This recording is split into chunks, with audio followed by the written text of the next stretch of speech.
네, 한 주의 마지막 금요일을 맞아 이번 한 주간 월가 현지를 뜨겁게 달궜던 이슈들 정리해 보도록 하겠습니다. 월가 현지 금융권에서 애널리스트로 근무하면서 또 미국 주식 유튜버로도 활약 중인 이정엽 애널리스트 함께하겠습니다. 안녕하세요.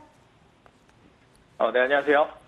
네, 안녕하세요. 이번 주 워낙 많은 이슈들이 있었습니다. 우리가 바쁘게 얘기를 좀 나눠봐야 될 것 같은데요. 우선은 이번 주부터 올해 첫 실적 시즌을 우리가 달려가고 있습니다. 실적 시즌 때 개인 투자자 분들께서 꼭 기억해 보셨을 만한, 기억해 보면 좋을 법한 어떤 팁들이 있다면 먼저 공유를 해주실까요?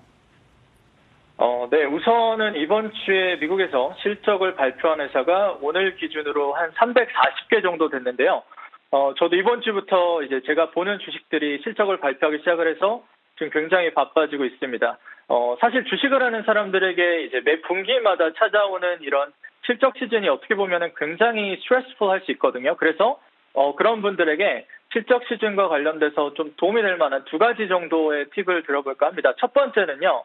우선 주식의 주가는 기업의 가치를 반영을 하는 거잖아요. 그렇기 때문에 분기 실적이 예상치보다 못할 때도 있고 또 좋을 때도 있겠지만 일반적으로는 한 분기의 실적이 그 회사의 가치를 크게 바꾸지는 않습니다. 하지만 실제로는 주가는 실적에 따라서 상당히 많이 움직이는 거를 우리는 볼 수 있잖아요. 그 이유를 생각해 보면은 물론 일반화를 할 수는 없겠지만 주식시장은 짧게 보는 성향이 상당히 강하기 때문이에요. 그래서 주식시장보다 더 길게 보는 눈을 기르시는 게 첫 번째로 중요하다고 생각을 하고요. 다르게 말하면은 큰 그림으로 봤을 때 내가 투자하는 회사가 과연 올바른 방향으로 가고 있는지 그리고 지금 이 실적이 그 큰 그림에 영향을 주는지 이런 것들을 항상 스스로에게 질문하시면서 실적을 보신다면 중요하지 않는 뉴스로 인해서 사야 될 때 팔고 팔아야 될 때 사는 그런 실수는 피할 수 있다고 생각을 합니다. 네, 한 분기의 실적만 봐서는 그 회사의 총체적인 가치를 평가할 수 없기 때문에 조금 더 거시적인 안목을 길러보자는 조언을 해주셨습니다. 그렇다면 두 번째 꿀팁은 어떤 건가요? 두 번째는요. 일단은 물론 1분기 실적도 굉장히 중요하죠. 중요하지만 작년도에 2020년도에 1분기와 2분기는 코로나 때문에 대부분 회사들이 수치가 상당히 안 좋게 나왔었습니다. 그렇기 때문에 작년 대비 성장률로 보면은 이번 분기 실적 그리고 2분기 실적은 상당히 좋아 보일 수밖에 없어요. 그렇기 때문에 결과적으로는 이제 하반기, 3분기와 4분기 그리고 2021년도에 이제 전반적인 경영진의 견해와 가이던스를 좀 더 중점적으로 보시면 도움이 될 거라고 생각을 합니다. 네, 알겠습니다. 어닝 시즌 때 기억해보면 좋을 법한 두 가지 팁들 들어봤으니까요. 이번 시즌 때 꼭 기억해 두셨다가 적용해 보셨으면 좋을 것 같습니다. 한편 올해 한 해 동안 주식시장 흐름에 대해서는 조금 상반되는 견해가 많이 나오고 있습니다. 그래도 긍정적인 전망들도 많이 보이는데 우리 애널리스트께서는 이 미국 시장이 조금 더 오를 거라고 보시는지 아니면 내릴 거라고 보시는지 좀 궁금하네요.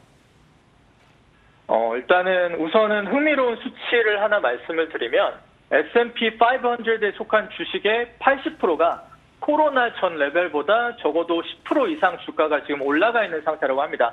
다르게 말하면은 밸류에이션, 즉 시장의 기대치가 지금 상당히 높다고도 볼 수 있는데요. 요즘 월가에서는 금리와 인플레이션에 대해서 얘기를 많이 하지만 결국에 제일 중요한 거는 성장률입니다. 조금 더 극단적으로 말을 하면은 아무리 금리와 인플레이션이 올라가더라도 그보다 훨씬 더 높은 비율로 더 빠르게 경제가 성장을 한다면 괜찮을 수 있는 거거든요.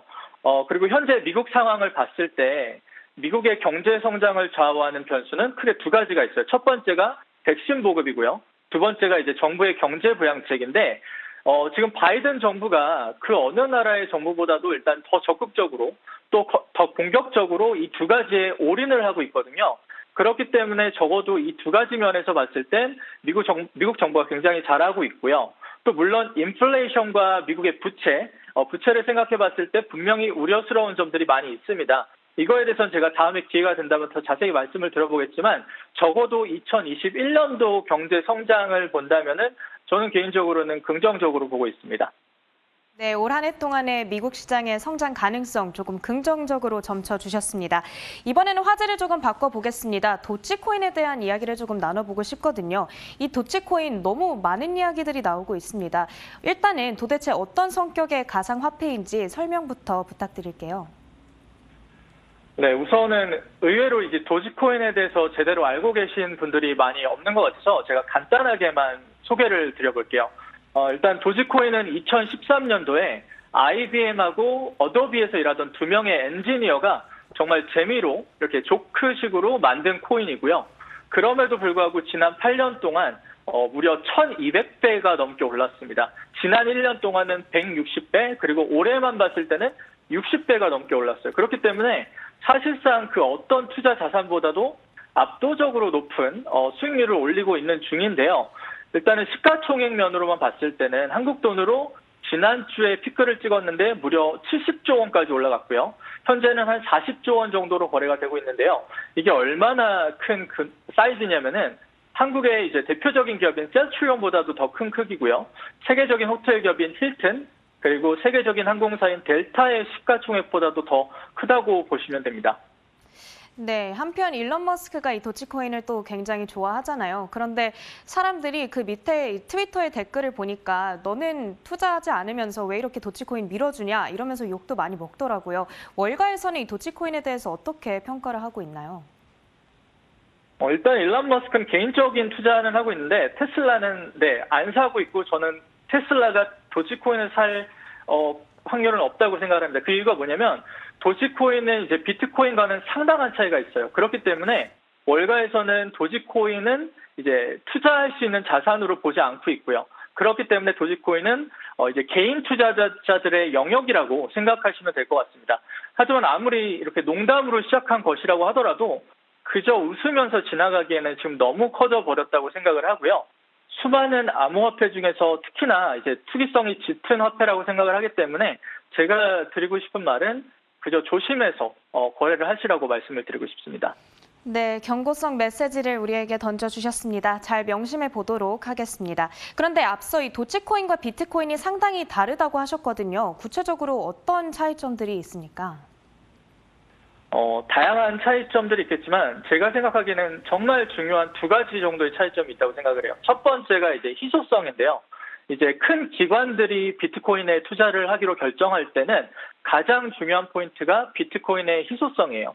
비트코인은 이제 2,100만 개까지만 만들어지고 그 이상은 만들어지지 않기 때문에 인플레이션이 없는 디플레이셔너리한 자산이고요. 그렇기 때문에 인플레이션 해지 자산으로 급부상하고 있다고 제가 지난주에 말씀을 드렸었는데 도지코인은 사실상 개수의 제한이 없습니다. 무한 생산이 가능하고요. 그렇기 때문에 이게 가장 큰 차이라고 생각을 합니다. 두 번째 차이는요. 개인과 기관의 비중인데요. 2017년도에 비트코인을 포함한 암호화폐 시장에 엄청난 버블과 크래시가 왔던 이유 중에 하나가 개인이 차지하는 비율이 너무 컸기 때문이에요. 그때 이후로 비트코인은 이제 기관의 비율이 많이 늘어났고 현재 메인스트림으로 이제 받아들여지고 있는 반면에 도지코인은 아직도 거의 100%가 개인이라고 보시면 됩니다. 개인이 많다는 거는 앞으로도 변동성이 엄청나게 클 것이고 그렇기 때문에 물론 현재 코인 시장에서 7번째로 시가총액이 큰 코인이긴 하지만 여러 관점에서 봤을 때 다시 한번 조심하라고 말씀을 드리고 싶고 도지코인이 메인스트림으로 받아들여지기는 사실상 저는 어렵다고 봅니다. 네, 알겠습니다. 이렇게 이번 한 주간 월가 현지를 뜨겁게 달궜던 이슈들 저희가 정리해보는 시간을 가져봤습니다. 지금까지 월가 현지에서 이정엽 애널리스트 연결해서 말씀 나눠봤습니다. 오늘 말씀도 고맙습니다. 네, 감사합니다.